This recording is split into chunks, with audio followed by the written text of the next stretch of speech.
Je suis en direct avec Amel Boubaker que j'avais déjà interrogée. Elle est à Doha au Qatar, elle est au téléphone avec nous, elle est sociologue spécialiste de l'islam politique et je tenais à avoir son point de vue d'une part parce que j'ai lu une longue étude que vous avez publiée sur l'approximation du vocabulaire quand on parle des phénomènes qui ont affecté la France, sur le terrorisme, sur le djihadisme, etc. Mais auparavant, je voulais vous demander, de là où vous êtes, comment ont été perçus les événements qui ont ébranlé la France toute cette semaine? Je crois que de l'intérieur de la France ou à l'extérieur, il y a vraiment le sentiment qu'on est dans un moment clé de l'histoire de France et un moment clé également pour repenser la conception que l'on a de la cohésion nationale, de notre projet national et je pense qu'il est assez partagé à l'intérieur, à l'extérieur de France ou en France même, que l'on ne peut plus continuer véritablement de la même façon et c'est là que c'est intéressant parce que c'est vraiment le moment de repenser en fait nos réponses et notre façon d'appréhender la violence mais aussi d'appréhender la question de la solidarité, de l'égalité. Il faut faire attention parce que ce que l'on affirme dans les grands moments de grande émotion comme ça ne se transforme pas nécessairement, ces slogans ne se transforment pas nécessairement en politique concrète une fois l'émotion passée. Je pense qu'il y a une principale leçon, c'est que c'est un phénomène qui est porté par des Français, que ça nous plaise ou non, en relation avec leur environnement et leur culture ou leur sous-culture au sens sociologique du terme française, et que même s'ils se revendiquent de groupes djihadis extérieurs qui sont insérés dans des dynamiques géopolitiques qui sont liées à la reconfiguration des scènes politiques du monde musulman, c'est vraiment en tant que musulmans français qui se pensent dominés qu'ils épousent ces idéologies.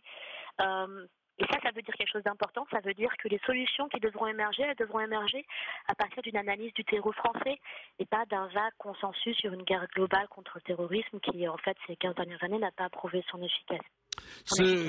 Cet aspect-là des choses a été souligné, vous ne l'avez peut-être pas entendu, par Gilles Kepel, qui était mon invité précédemment. Oui. Ça veut dire que les grandes catégories, j'allais dire presque qui structurent le débat politique, les grandes catégories idéologiques, le débat sur la sécuritaire que nous allons inévitablement avoir, faut-il durcir les lois, faut-il des lois d'exception, tout ça passe peut-être à côté de l'essentiel de la question.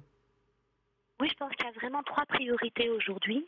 La première est celle de la solidarité. Vous savez, j'ai rencontré Farid Bagnetou en 2004 par un heureux ou macabre hasard, c'est selon. Et donc, j'avais discuté avec lui et son groupe.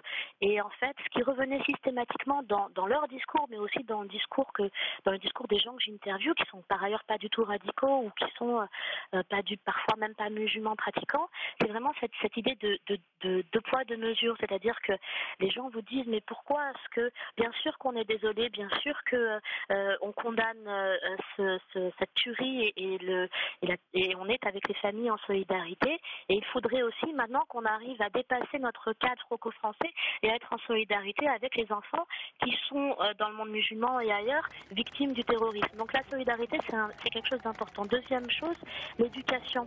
Je pense qu'il y a véritablement aujourd'hui, et ça appartient certainement aux gens de la communauté musulmane eux-mêmes, un travail d'éducation religieuse à faire. Il y a aujourd'hui une nouvelle génération, ça va très vite. Il y a aujourd'hui une génération qui est entre 12 et 25 ans et qui a inventé son islam des quartiers, si je peux le dire ainsi, et qui est très influencé par ce qu'on appelle la gun culture, très influencé par les médias, très influencé par le fait de se mettre en scène. Et ça, effectivement, il faut le prendre en charge. Et puis, troisième question importante, et là, ça appartient à tous, mais principalement aux responsables français politiques, je pense qu'il faut réparer le lien qui est cassé, le lien de représentation politique entre une jeunesse qui est de fait marginalisée et puis les représentants politiques. Et là, les solutions ne devront pas être éloignées en fait du vécu des gens. Je pense qu'on se trompe en fait, même si je comprends tout à fait cette émotion, en ayant des slogans du type on n'a pas peur, vous voulez cibler notre liberté d'expression. En fait, malheureusement, même si c'est tout à fait légitime de réagir comme ça, c'est aussi une explication auto-centrée parce que les terroristes, ils s'en moquent pas mal en fait de la liberté d'expression. Ce qu'ils veulent, c'est pas défendre l'image du prophète, c'est défendre leur propre image. Ce qu'ils veulent, c'est se mettre en scène. Et donc, tant qu'on ne le comprendra pas, et tant qu'on restera en fait auto-centré sur nos propres représentations, on aura du mal à apporter les vraies réponses à ces phénomènes de radicalisation. Gilles Kepel disait ce terrorisme d'aujourd'hui, c'est Twitter parce que finalement résumer une pensée en 140 signes, ça leur va bien. Il y a un indice de modernité. Vous avez raison de le dire. La mise en scène, elle est spectaculaire. Elle est faite pour être relayée par les réseaux sociaux, filmée, photographiée. Il y a quelque chose là d'une dimension tout à fait nouvelle que peut-être on n'a pas encore assez pensé.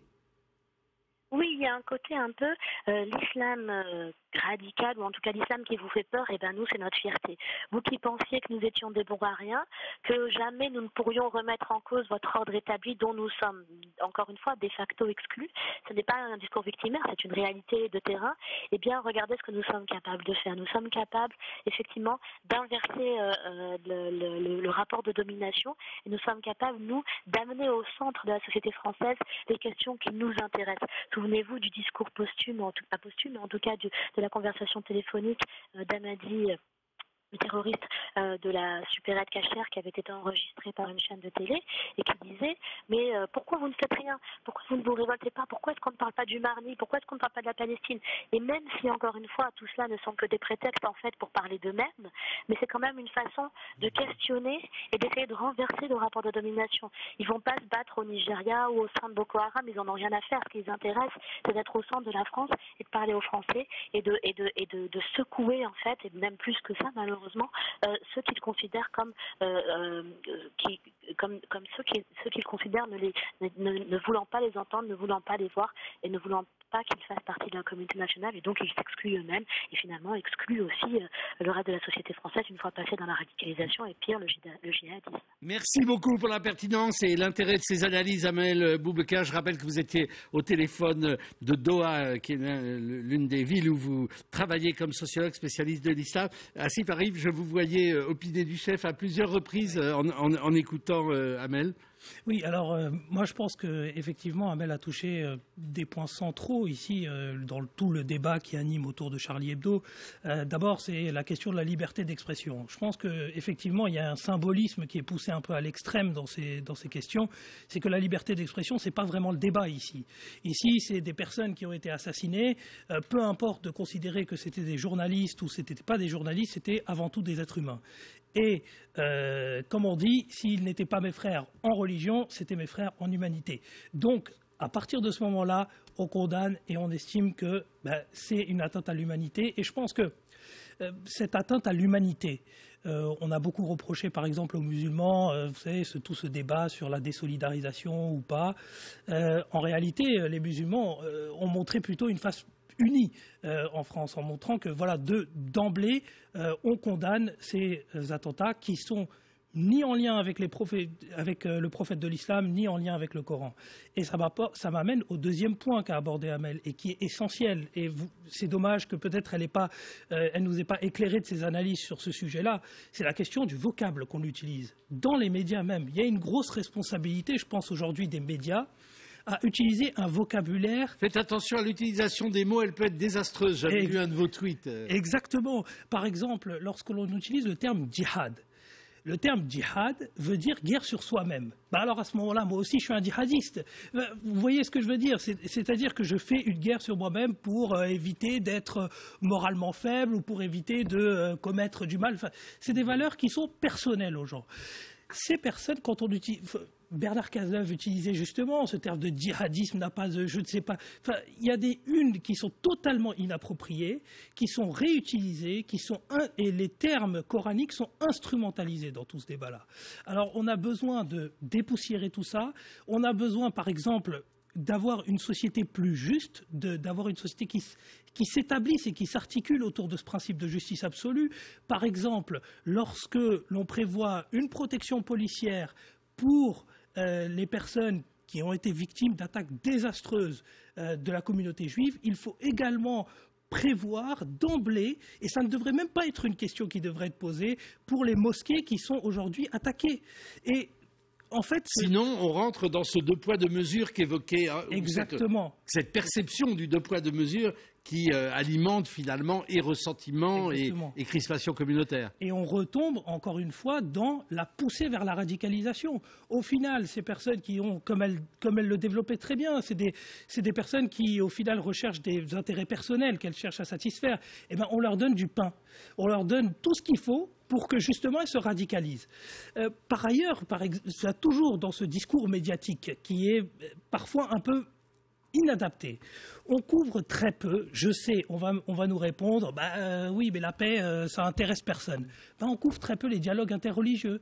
On couvre très peu, par exemple, les questions de califat. Eh bien, vous voyez, il y a eu le califat al-Baghdadi.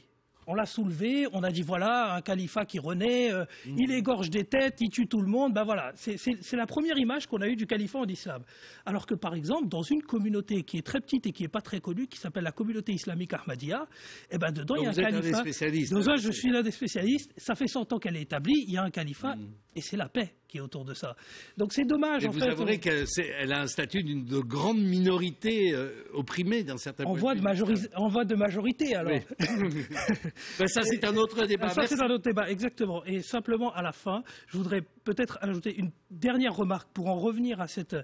Je pense qu'il faut aujourd'hui appeler les communautés juives, appeler les communautés musulmanes à s'unir. Parce qu'il y a aux États-Unis, et notamment le Forum européen interreligieux pour la liberté de religion qui a été lancé aujourd'hui en réponse à justement ce qui s'est passé avec Charlie Hebdo, eh bien, a été passionné par un mouvement qui s'appelle Shoulder to Shoulder, c'est-à-dire qu'il y a des juifs qui défendent les mosquées et il y a des musulmans qui défendent les synagogues. Et ça, c'est une magnifique image. C'est un rêve éveillé. Merci beaucoup, Hassim Arif.